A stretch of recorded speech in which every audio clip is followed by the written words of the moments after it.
Hey everyone, welcome back to another episode of the Brawn Body Podcast.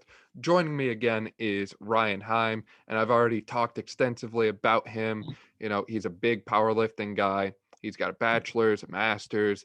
He's certified through the ISSA and all these other things. He is very well versed in the world of powerlifting, and he is going to help us understand how to get a little stronger today. Because if you're like me, something about deadlifting 600 pounds, that just sounds really cool. So with that, Ryan, welcome back to the show. Hey, Dan, thanks again for having me.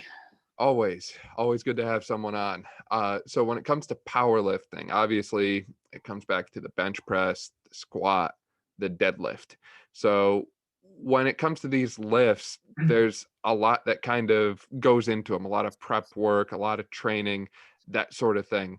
So can you talk a little bit about kind of like what your training started as and how it's kind of evolved and shaped over time? If you want to talk about my training initially, right off the bat, we first started lifting. It's not good, Dan. It wasn't good. This just maybe somewhere between 7th and 8th grade. Yep. All my buddies, we play football, we wrestle. We're like, we got to go to the gym. We got to get big. And then we would go and we would have arm day, naturally. Yep. We would have chest day, shoulder day, ab day. Yep. We would have gotta ab smoke day. those. And then maybe if we didn't run out of days in the week that our parents could pick us up from the weight room, we would do a little bit of leg work. Really? Wow, that's impressive. I know. So it wasn't good.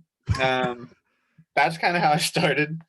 Then I got to college, and we had a football coach, Don Burton, who became our football strength and conditioning coach, and his programming was pretty good, I thought, as a whole, and I learned a lot from him. He would kind of cycle through hypertrophy, strength, power phases, which up until that point no one had ever taught me, and I had never seen, and and I got stronger than what I was. Now, I wasn't very strong to begin with, but granted, he had kind of a clean slate there, but I did get stronger, and I learned a lot from what he was doing. And following year, I kind of got out of football and got into my own training, did more research. I learned more that what he was doing was actually pretty good. He had some pretty good things that we were doing, and I kind of just built off of that, what he had taught us, and did my own research, and kind of got into the more powerlifting style training, which I think, even if you're not trying to push yourself to some crazy heights, like even if you don't want to deadlift 800 pounds, powerlifting style training is just beneficial in general. Definitely. I know you were a big 5-3-1 guy there for a while there, weren't you? Yeah, I ran. That was kind of my first go around at powerlifting, was running 5-3-1, and I ran that for maybe even a whole year. It might have been a whole year. I ran it for a long time. I know you were always in there. Still 5-3-1. Yep. There's a lot of variations with 5-3-1 that you can add in there. Yep. But it's just the basic 5-3-1 program. It's really good if you're just starting out. It kind of doesn't do much for me anymore at this point. But if you're just starting, that's a great place to start, in my opinion. Right. Keep it simple. Yep. And I like to talk about these things like functional training and functional fitness, and these are kind of trending terms lately, it seems. And I think people don't always realize that just getting stronger is probably the most functional thing you can do. And you're getting stronger at things you do every day. I mean, everyone squats down to sit down and stand up. Everyone hinges their hips, gotta close the car door with your butt, Yep. There's movements here that apply to life every single day. Yeah, for sure. The only one that maybe doesn't fall into that category would be bench press. Right? There's probably more functional things you can do than bench press. It's not terrible. but I to get the think there's a lot squat, of functionality behind having a good, well-develed upper body, though, right? yeah, for For sure. We can, yeah, recreational just purposes. generally, yeah, we'll call it recreational. Um, but yeah, I mean, this squat and deadlift are probably two of the most functional things you can do. I mean, when you say functional, like you said, those are kind of trendy terms right now. And I think sometimes when people hear functional, they're like, well, what do I do in a day? Well, I don't know. Maybe I got to cook dinner and I got to whisk everything together. So I should probably hold a whisk and add a weight on top, and that's my functional training And for the that's how day. we came out That with the kind of shake stuff. weight, actually. Yes, the shake weight. And I think that's what people think of when they hear functional training these days, just Yep. because, like you said, it's trendy. And I don't think that's what functional should mean. Like you said, you're always squatting, you're always hinging at the hips, or should be always hinging at the hips to pick something off the ground. Right. So yeah, like you said, they have huge carryover into your everyday life. Right. And maybe the exact lift, like maybe the bench press doesn't have the best carryover, but a lot of the accessory movements you do with it might have better carryover. So kind of going into that now, going into the bench press, what are your kind of top accessory lifts, so to speak, to build a bigger, stronger bench press? So I've tried all kinds of things because bench press is my problem child. It just stubborn, doesn't like to go up. So I've done, of course, your normal touch and go bench press. I do the pauses because of powerlifting rules. So get those in there. Board press. I actually like the bench block that you just hook it right on the bar. Super nice. I've done Larson press. Um, I've also done some banded press. I don't really play around with too much of like reverse banded or anything like that. Um, haven't done chain. I mean, chain bands, you're kind of splitting hairs there at that point. But I would say the board press and the Larson press are probably my two biggest variations that I've been using. Gotcha. Yeah, those are good variations. And that board press especially, it's all about the lockout phase, which I think a lot of people underestimate how important the triceps are in the bench press. And a lot of this too, I think, comes back to grip width too. Is some people are very narrow when they're benching, and other people are super wide. And I think you tend to be somewhere in the middle. I think, correct? Yep. Yep. Yeah, I'm Okay. about in the middle. Yeah. And with that too, I think a lot of people don't quite understand too that there's something about just gripping the bar and benching it. Like obviously the best way to get better at something is to just do it and do it over and over and over again. Right. And, building the leg drive, building the core stability, building the trunk control, and building the ability to just grip the bar. Because I'm sure you've had instances before where you just squeeze the bar harder and all of a sudden it flies right up. Yep. All of a sudden you're stronger for sure. Like you said, I mean, that board press, it's good for your lockout, right? And that's where I normally struggle. There weren't too many times that I couldn't get a bar off my chest, unless I try to put some ridiculous weight on there, which I don't normally do because I'm a little bit smarter than that now. But if it's a reasonable weight, I'll get it off my chest. I just can't always lock it out. So the board press really works those triceps. But there's something to be said too, just to holding it. Like you said, just gripping it and benching it. As I'm sure you're a smart guy. There's a lot of neural adaptations that need to happen to be able to lift heavy weights, right? So we do a board press now. Maybe I can put 50 pounds more on that board press than I could put on a normal bench press. So yeah, I'm not taking that 50 pounds through the entire range of motion, but I have to unrack that 50 extra pounds and I have to stabilize that extra 50 pounds at the top. And I'm at least taking it through the beginning portions of the movement. And that's all, you're making all those neural adaptations there to get your body accustomed to holding that 50 extra pounds. And eventually, that's going to carry over and you'll be able to take it through full range of motion. Right, exactly. And I like how you brought up the neural side of things because, when your body first picks up a weight and if it's something heavier than it's used to, it kind of freaks out at first. It's like, oh, no, not this, not this. We're not going to do this. But as you get accustomed to it, it starts to feel lighter and lighter and lighter. And I actually like breaking up the lift into your partial ranges Dr. John Jaquish, I think his name was, studied a lot of joint health and skeletal health as it related to lifting. And he said, the bottom portion of your rep is your weakest point. That's where your joint stresses are the highest. And you're 7 times stronger in the higher ranges, so your end ranges, than you are in that bottom portion.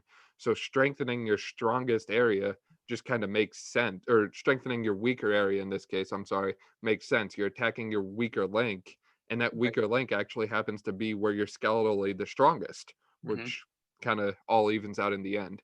Yep, for sure. So with that too, there's definitely a lot more exercises that you can do for the bench besides benching. Obviously, you need to have good scapular retraction, so good back strength and back stability and that sort of thing. Is there anything specific that you do for building your back for benching? I mean, I just deadlift. You do a lot of deadlifts, but aside from that, we're talking accessory exercise. I just barbell rows, and I guess I'll also throw in occasionally. I want to say Pendlay rows, but they're not really Pendlay rows. They're kind of more like a cheat row. Yep. Where you kind of load up a whole bunch of weight and partially deadlift it, and kind of use some of that deadlift momentum to get a nice row of a lot more weight than you'd be able to do normally. Gotcha. So barbell row variations, single arm dumbbell rows, and also pretty much every day I'll do band pull aparts just with the rubber band. Yep. In front of you, overhead, just to, I mean, that's twofold. You're working on your ability to retract scapulas and also strengthen those smaller muscles around there. Right. So you're not a T-bar row guy anymore, huh? Not anymore. No. No, I haven't done T-bar rows in a long time. Now I want to, though. Now that you said that. Well, we know what you're going to do after this then, I guess. Go T-bar row. All right. So with that too, how do the sets and rep ranges kind of look for a lot of these things? Do you tend to be more high set, mid set, or high rep range, low rep range, kind of a little bit of everything? Normally, if I'm training, I want to get strong right now. Typically, I'm staying 5 reps or under. Typically, sometimes I'll do like more of like a linear periodization type thing, and I'll start up at 12 just to get a little bit of hypertrophy for a couple weeks. But normally we're getting closer. I'm not doing anything over 5 reps, and the sets anywhere from 2 to 6 depending on what's going on. There's a lot of variables in there, but yeah, typically 5 reps or under. Right, that makes sense.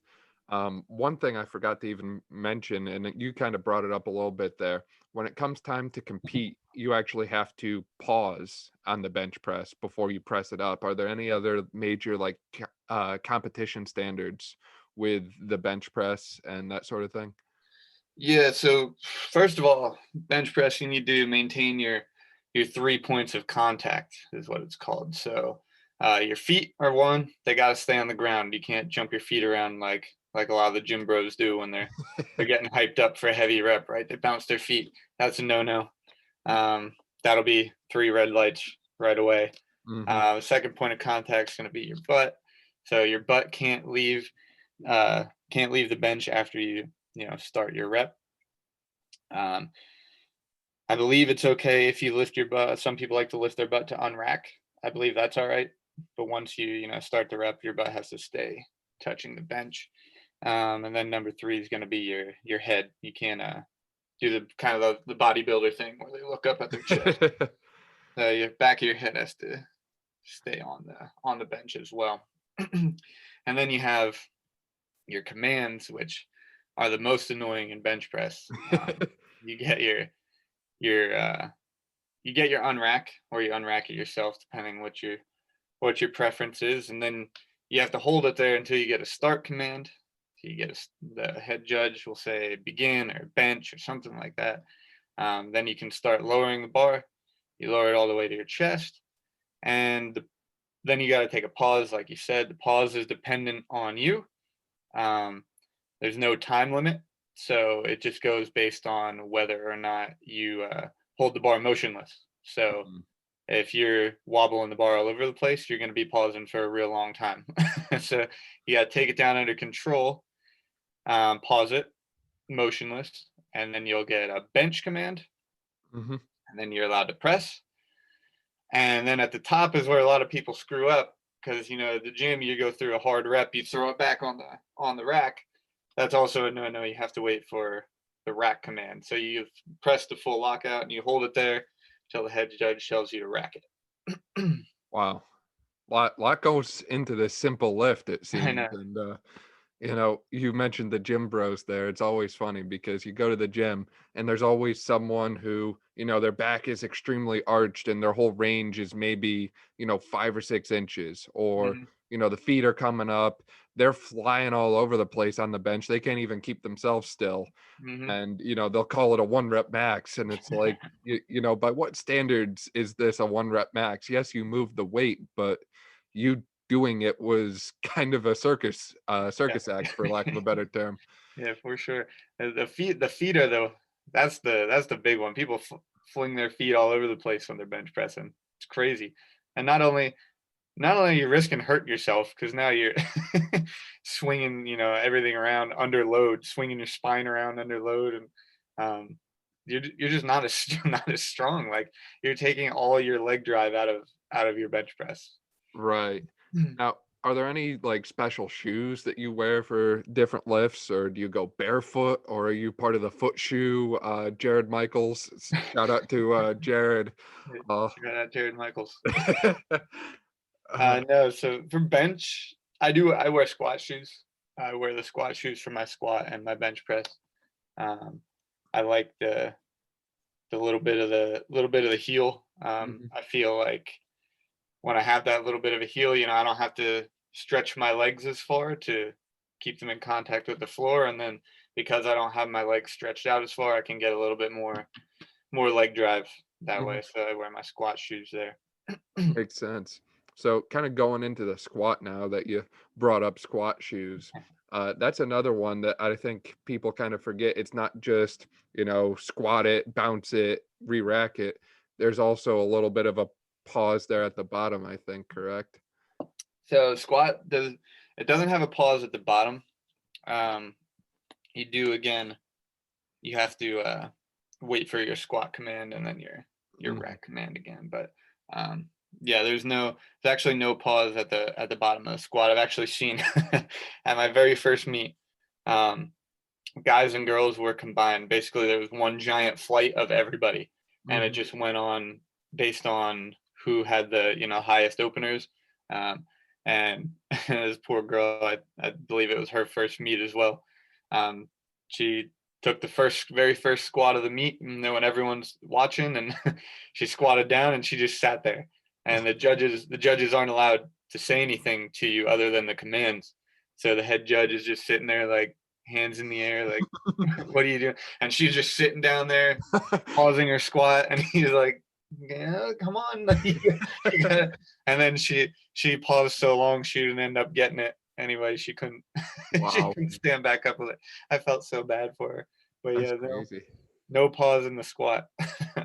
Gotcha. Well, that's good advice if anyone ever wants to get into powerlifting here. Don't pause your squat.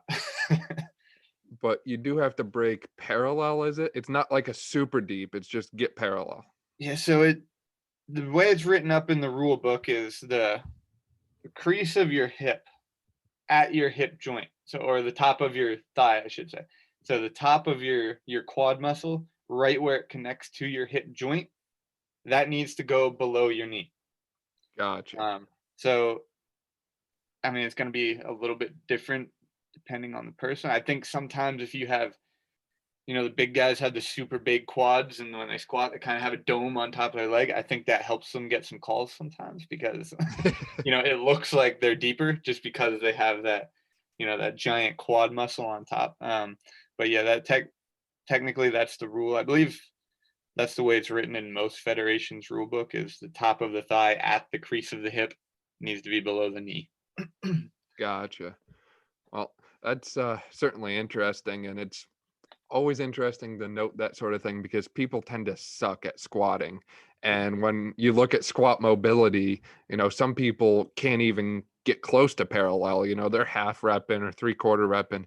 And if you want to, be strong by the rules and, on the USA powerlifting website and all that sort of thing, you kind of have to be able to get to that level of mobility in the first spot. And I know you actually yourself have played around a lot with the squat stance. Some days you're wider, some days you're more narrow, and I know that can help a lot because a lot of it comes back to your anatomical build, for lack of a better way to put it. Yeah, for sure. And I tell that people that I'm coaching, of course we do our squat mobility stuff and we work towards that quote unquote ideal squat position, right? But it's gotta be whatever's comfortable. I'd rather, if you got to turn your toes out a little bit and now you can squat to, full depth.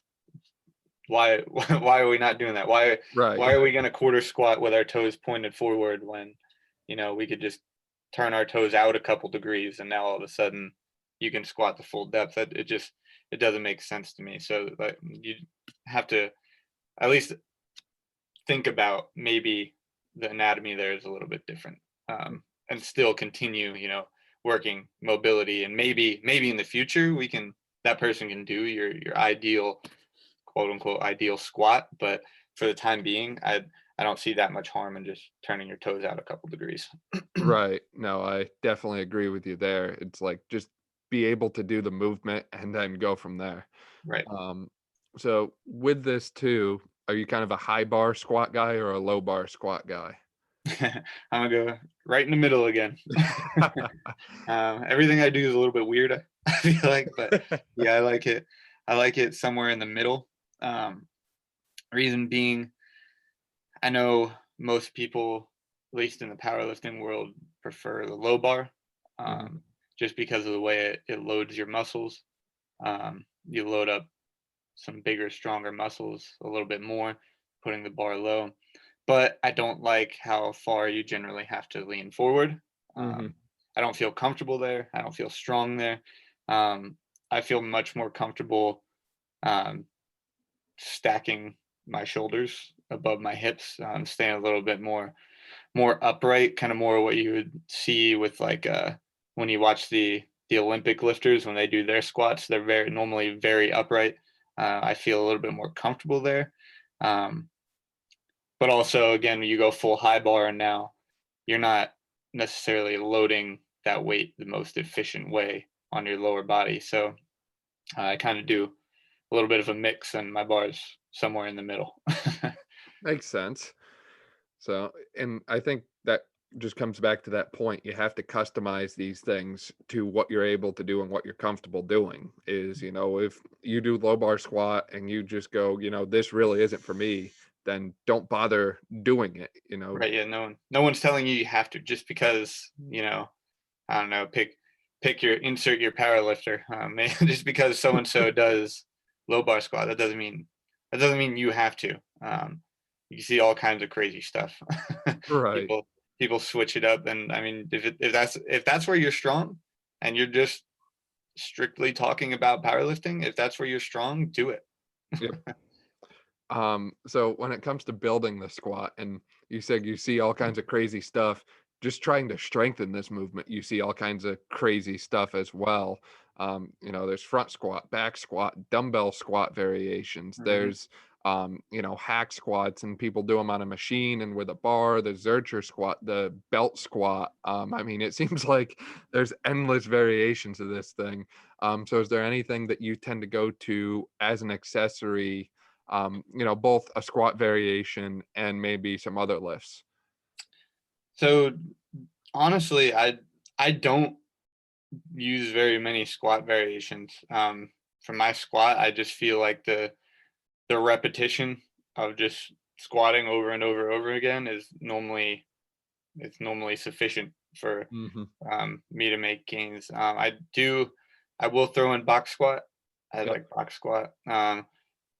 Sometimes, especially if you're like coming off an injury, sometimes the depth isn't quite there like it used to be. I really like to use box squat there.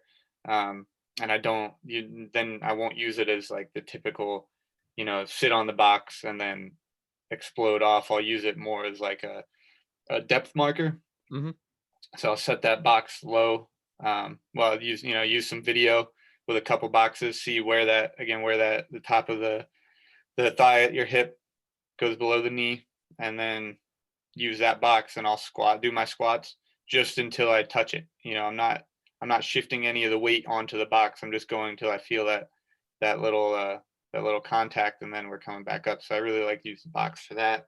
I will use it occasionally, like a classic box squat where we're going down, we're sitting and working on that drive out of the bottom. But other than that, I don't do too many squat variations. I'd love to try some safety bar stuff. I know a lot of people are big fans of that. Mm-hmm. As you probably know, I started working out at home now, so I don't have all of the equipment I might want yet. But I was going to bring up the home gym at the end there because I know you've been putting a lot into that. Yeah. So that's definitely exciting. Yeah, I have enough. I have the rack and the bars and the deadlift platform. I just don't have, all the cool fancy, safety bars and trap bars that I would like to have. But one day I'll have them soon. Right. I'd love to play around with safety bar, but really I just, squat some more. Nothing wrong with that. I do remember there was this one time you were like, look, Dan, you suck when it comes to training legs, and you need to hit legs with me one time. And I was like, okay. Well, I think we did like 15 sets of squats that day, and we did like a 5x10, a barbell lunge afterwards. And I remember trying to walk out of there after doing like 3 or 4 exercises. I think it was like an excessive amount of squats, 5x10 barbell lunge, some leg curls, and like some calf raises or something. And my legs were just destroyed afterwards. Yeah, I do remember trying not to do that to myself anymore. Those are the younger days. Not that I'm that old right now, but I've learned my lesson. And with that too, it was something about the simple things. Like it was literally 4 exercises, but it was just lots of them, and they were done, very well. And to try and keep that good form over and over and over, that was a challenge back then. Yeah, for sure. I mean, my workouts still to this day, they don't. I don't do much. I'll do like 3 or 4 exercises, and I'm done. I'm out of there. The quality over quantity. You don't need to be, doing 15 exercises every day and smashing everything to see results you're looking for.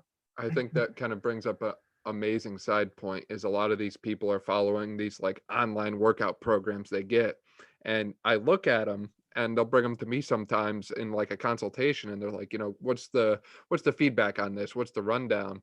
And I'll look at it and they'll be doing like 12 to 15 different exercises, and they're doing like 2 or 3 sets of each, and I'm like, well, you're clearly not going to get as good at this as you would if you did more of that one movement. Like, they said they want to get stronger at the bench press, and it's like, well, then how come you're not barbell benching? Or if you're barbell benching, how come you're only doing 2 sets of like 20?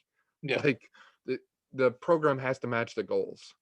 Agreed. And there can be a place for workouts like that where you're doing 15 exercises, and but for most people, you're not in that place. You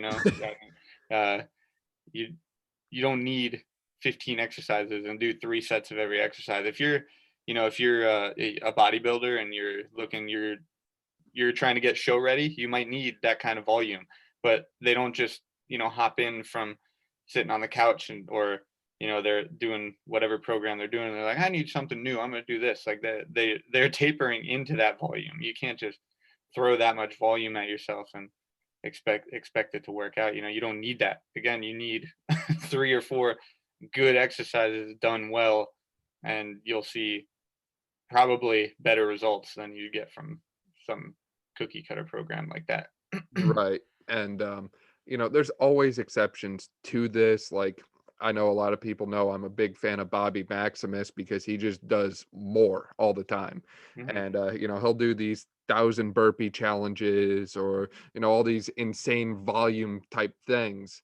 But the piece people forget is, one, he doesn't do that every day in and day out. Right. And two, I've never seen someone take their recovery as seriously as this guy. Like, it's an hour to two a day in the sauna. It's an hour to two a day with like Normatec recovery boots on. And, when lifting is your full-time job, you can do that. Right. But for most people, that's just not practical. No, most people, they'll do those 15 exercises and crush themselves. And then they're like, oh, I got to go home. Don't feel like cooking dinner. I'm going to order a pizza. I got to wake up and go to work all day tomorrow. Like you can't do that. Like like you said, guys like that, they can do that. They can get away with that because they have the time and the resources to spend 3 hours in that night / the next day just on recovery practices. And that's not what most people have. Right. And they don't go to the gym and pick up Pizza Monday right there at the gym either. Right. That kills me when people are telling me, they went to the gym and after they were done, they got like 3 slices of pizza. I'm like, then why did you even go to the gym? Yeah. Crazy. So taking us into the deadlift here, is this one that you have to pause on? I can't keep the pauses straight myself here. I know you have to obviously pull it, and that's pretty simple, but is there any more to it? So a little bit. I think deadlift is the simplest in terms of commands and rules, but there's no pause per se. You have to, like you said, you have to lift it. And then the only command for deadlift is a down command. So you have to lift it, and then there's not a real pause, but you do have to hold it at the top until they say down, and the ref will give you a hand signal and a down call, and then you can, return the bar to the ground. You can't drop it. You have to keep your hands on the bar. So I guess I shouldn't say you can't drop it. You can drop it, but you need to do so under control. If you take your hands off the bar, that's a missed lift. Even if you held it, got the down command, if you let the bar hit the ground without your hands on it, now that's a no-go. So that's not a good way to lose a deadlift. That happened to Eddie Hall, I believe. And he actually broke a world record and then didn't keep his hands on it, and they did not give it to him. Wow. Granted, he went back and did it again later, and then beat it by even more when he pulled his 1,100 pounds. But you got to keep your hands on the bar. You don't want to break a world record and take your hands off the bar. But yeah, no, and in terms of the pull, the pull itself, there's a couple rules too.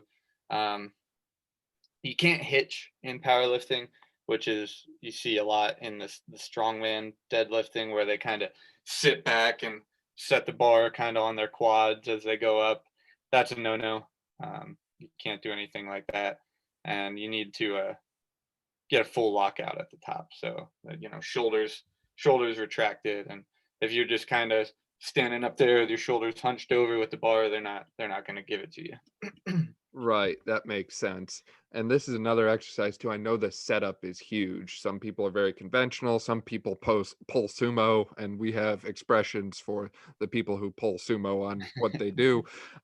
Where are you in that? Are you kind of in the middle again with your own little thing, or? So I used to pull what would be considered conventional, but it was pretty wide stance conventional. Like I said, it started having some back problems, and I don't know for sure that they were related to. I don't even think they were related to my deadlift. But when I started having those back problems, the conventional deadlifts then were irritating it. So I've since switched to sumo. So I do pull sumo now, and I have no back pain pulling sumo. So I mean I know that there's been other people who've done the same thing. Jordan Sayat, if you're familiar with him, he used to compete in powerlifting, and actually he trained at Westside, I believe, for a while. Wow. And he was having problems with his hips and low back when he was pulling conventional, and then switched to sumo, and it all just disappeared. So I've been pulling sumo for the past year or so now. Definitely shifts more of the focus to your glutes and your posterior chain and Yeah. off of the back a little bit, which I can definitely see as helping. Yeah, you can definitely stay more upright. Definitely. a sumo deadlift. So awesome stuff there. So when it comes to the variations for the deadlift, are you kind of strictly straight bar, or do you play around with the hex bar or anything? I don't I don't do too much actual deadlifting on the hex bar. I will I will do carries, so farmers carries on the hex bar. I like those. And there you have a little bit of deadlift work in there as well. It's a lot of the same muscle groups. Um, First of all, you have to deadlift it to pick it up and carry it, and then also, you're holding your shoulder blades in a retracted position at the top. So I will use the trap bar for that. As far as the straight bar, I'll use the power bar, and then kind of the one gym I would work at has the actual deadlift bar, which has a little bit more whip to it. And when you use the deadlift bar, it's definitely a little bit different than lifting on the power bar, just because of that added flex in the bar. So I'll switch back and forth between those two. I'd like to use the power bar more towards the beginning of the training cycles when don't have a meet coming up, because I feel like you build more strength off the floor with the power bar, because the power bars, if you use one of those, they do not bend. So I'll use the power bar there and use that for, again, when you're lifting with the power bar, it doesn't have that flex. So when you start your pull, all those plates are coming off the ground at the same time. So, Right. right at the beginning of your pull, you're holding the 500 pounds or whatever is on the bar. So you have to pull that all the way from the floor. So I like to use that just in general training. But then when we get into meet prep, I'll try to switch to the deadlift bar, because that's what they use. I compete in RPS and they use the actual deadlift bar. And that does have the flex. So it can be easier. Kind of depends on the person, right? Because you're getting that initial flex in the bar, and if you have a bunch of plates on there, let's say you have 6 or 7 plates on there. When you start to pull, those inside couple plates, those inside 2, 3, 4 plates are going to come off the ground, but that 5th or 6th plate is still going to ever so slightly be, touching the floor yet. So Right. you don't have necessarily, you're not necessarily holding the full amount that's on the bar. If you're super strong off the floor, that actually kind of hurts you a little bit, I feel like, because Interesting. now that flex is kind of negating your initial momentum off the floor. Yep. When if you're strong off the floor, that's what you're using, that initial momentum to carry you through the lockout. So if you're super strong off the floor, you might not like the deadlift bar. But if you're a little bit weaker off the floor, but you have a super strong lockout, you're going to like the deadlift bar, because now by the time you get to lockout position is the first time you're going to be feeling full weight. So it's kind of weird, especially when you switch from a power bar to the deadlift bar. But again, like I said, in the meets, they use the deadlift bar that I compete in. So I like to Right. switch to that leading up to the meet, because it does feel different. Definitely. And I didn't really know anything about any of this before. I didn't know that there were specific types of deadlift bars and different amounts of gives to it. Mm-hmm. But, you explaining it, that makes a lot of sense. And I can imagine, like you said, it does make quite a difference to you when you're lifting. Do you get Mm-hmm. all the plates at once, or do you get them kind of slowly stacked on over time?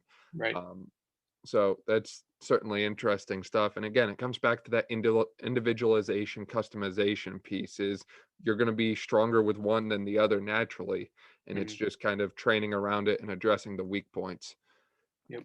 I like how you brought up the farmer walks too, because that's something I've been adding a lot more into my own training, a little more purposefully. And I'm not gonna be setting a world record for a farmer's carry by any means, but I do like to play around with some heavier 400 to 500 pound weight on a hex bar, because one, it's on a hex bar. Even I can pick up 400 or 500 pounds on a hex bar. Mm-hmm. And two, you're building your grip, and like we talked about before, the body's tolerance to brace and hold heavy loads. So when Right. you do go to something like a straight bar deadlift, it's more manageable and you're used to it, so to speak. Hmm. Yeah, for sure. You need that. If you've ever tried to lift something heavy without, properly programming and working your way up to it, you like unrack it and you're like, wow, this is heavy. And that's something that you just you need to do that. You need to hold heavy things to get used to that. And I mean, that is a strategy that some people do. I've done it um, on bench press, where that you just do what are called heavy holds. I've actually had my girlfriend Jordan. I've had her do it with squats. You literally you load up more weight than you can lift. You unrack it and you hold it there Yep. for 10, 15 seconds, and then you put it back. No reps involved. You're just holding the weight, just because there is that neural adaptation to just holding that weight. Your body doesn't your body doesn't want to do things where it can injure itself. Right. So you need to make it comfortable with that weight. So the whole time you're moving it, you can focus on moving it, and your body is not subconsciously trying to avoid injury. That's where you get yourself into trouble. You're either not going to lift it, or you are going to injure yourself because you're shifting in weird ways. So there's just a lot of prep work, just mentally and neurologically, that needs to go into I being agree. strong. Definitely agree. And I like how you bring up the compensation point, because in line with what Gray Cook talks about so much in the sports and orthopedic world of injury prevention, the body always sacrifices the quality of the movement for quantity. Anyone can squat to full range, but it's going to look awful. The back is going to round, the knees might cave in, you name it. Mhm. And it's important to address those imbalances and issues and just make sure you're strong enough to even be doing these exercises, because if not, you're going to hurt yourself, Right. plain and simple. Yep. And it doesn't take much. It doesn't, especially as you get into higher weights, it doesn't take much of a shift anywhere to Hmm. to hurt something. It can just be, squatting, and my one ankle's a little bit sore today, and now all of a sudden you do 2 reps and your knee's on fire, and your hip hurts, and you don't even realize you're doing it. So it's just, that's something you need to be conscious of, is just you need to make sure that every rep is the same as the last one, because your body, like you said, it will sacrifice that quality, just to make sure that you don't drop that weight on yourself, and you need to kind of be in control of that. For sure, definitely. Um, and like we said, this is, something that everyone can do. Anyone can go in and start training and getting stronger, but you have to have that quality emphasis. And I'm sure you yourself even take your warm-ups just as seriously as your heavier lifts. You might start with just benching the bar, but the form of you benching just the bar is not going to be anything different than you benching the bar with 300 pounds. Yep, yep. And that's um, something you'll see all the best guys do. It doesn't matter how big and how strong they get. They always, always, always start with an empty bar. Mhm. And I mean, then you end up doing 15 warm-up sets sometimes, depending how strong you are. But but you should always, always, always start with the bar, because now you're um, kind of oiling that movement pattern before there's any real risk of injury. Right. We like that. I think it's a concept called greasing the groove, so to speak, Yep. or at least that's always what I see it referred to Yep. anyways. Nope. I've definitely heard that before as well. So, well, with that, do you have any final thoughts or major takeaways about this and powerlifting in general? Yeah, I mean, powerlifting is something I definitely recommend everyone try at least once. You don't have to be super crazy, like the dude who goes in there and snorts ammonia and headbutts the bar and is bleeding out of his forehead and then squats 800 pounds. Like, you don't. That is part of powerlifting forever, but it doesn't have to be that. It's Mhm. just a good way to kind of hold yourself accountable. When you're training for a powerlifting meet, you have a program, and hopefully it's a good program, but you have a program, and you need to stick to that, because you're training to perform on one day. And it's also, it's a way to kind of challenge yourself, or that there's a good chance that you can lift weights that you would not have thought was even possible for your body to do. A lot of people will get scared. They're like, 400 pounds, that's a lot of, like, that's a lot of weight. But if you train properly, like you can do a lot of things that you didn't think you could do. And I think that's good for most people. So I would just recommend everyone give it a try. Definitely. And I like how you kind of touched on that mental side of it too. You know, you build yourself up mentally while also building yourself up physically. And, you know, a lot of people, they might try and compensate for that. You know, they'll throw on their knee sleeves and their wrist wraps, and they'll massage gun for 10 minutes between sets, and they'll throw their mouth guard in and a lifting belt.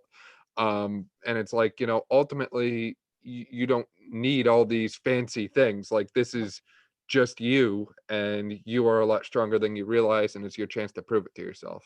Yeah. I would argue that you shouldn't use all those things unless you're already to the point where you're pretty strong. Like, you should be able to squat without the belt and without the knee sleeves. And like, if you can't do that, you shouldn't be using the knee sleeves and the belt and all that stuff. So that could be a whole nother podcast. We'll keep that in mind for the future. Maybe have you back if you Yep. get the time around for it. But Yeah, sure. yeah, awesome. Great talking with you today. Awesome having you on the show. And for those listening, again, you can find Ryan and address any and all questions, comments, complaints, and concerns to him at Heim Kinda Strong on Instagram. Can't wait to get some complaints. I know I'll have a few for you. Yeah.